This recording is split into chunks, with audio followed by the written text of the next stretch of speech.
Today is November 26th and I have uni deadlines in 4 hours. But for some reason I'm committed to telling you all about the latest items in Halo Infinite store and determining whether or not they're worth your money. So how's it going, Magpies? I'm Magpie Leon and let's jump straight in. Of course I do apologise in advance if I rush through this video and if there's anything I miss. I am on an extremely tight schedule. But first of all we have the return of the Cranial Lime weapon coating, which is back for 150 credits. This weapon coating is cross-core, so it is available on all of your weapons, and for that price point honestly it's not too bad. It's another black and green coating, so I of course do have a bit of a bias towards it, and it is one of the cheapest weapon coatings you're going to get in the game. Next up we have the False Flag bundle. This gives you a weapon coating and armor coating of the same name, both of which are now completely cross-core. This costs 500 credits, so again for a cross-core weapon coating and cross-core armor coating, not a terrible offering. It does also kind of remind me of the Joy-Cons of Nintendo Switch. Next up we have the return of the BRXX Lightfire bundle. This gives you the Pacific Pitch armor coating for all of your armor cores. You also get the Radio Edit Legendary Kill Effect, the Torchbearer helmet, the Type DH knee pads for the Mark 7 core.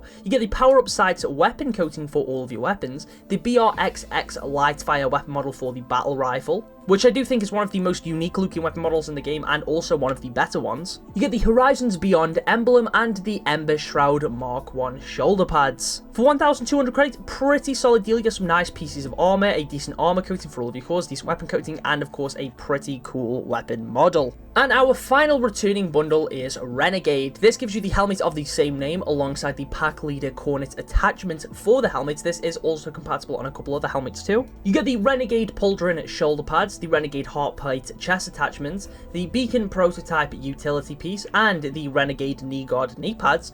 Alongside this you get the Warning Glyphs armor coating, the Red Steel Tooth weapon model for the battle rifle, and the Returned Glory weapon coating. This is definitely the one instance where I feel like the weapon model should have been its own gun, because it just doesn't really resemble the battle rifle anymore. Most of the other weapon models you can still tell looking at its silhouette which weapon it's supposed to be. You know what you're picking up when you grab that in your hands. However, for Red Steel Tooth I don't necessarily think that applies, because this does look like a totally new weapon. And it is a very cool weapon model, don't get me wrong, I think the design is awesome. I just think this is one of the instances where the weapon model probably shouldn't have been a model and would have been better suited as its own gun. This bundle does cost 1,600, which I do think is much more on the pricey side. It is on sale, so this is definitely a better price. But anyway, that wraps up all of the returning bundles. Of course, Meditative State, Ravian Werewolf, Vakara Bread, Soldier, and Anubis armor sets are all still here alongside the Firefall helmet. And the 3 new bundles that released with this operation are back too. You have a week left to complete your Great Journey Operation Pass,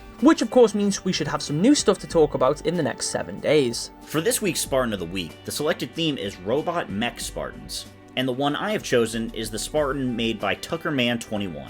The weathered look of the coating he's chosen really has the idea that this Spartan has seen some action. Also, the shoulder pads have exposed wires and hoses, giving it more of a robotic look, and the helmet itself really reminds me of a Bionicle, and Bionicles are cool.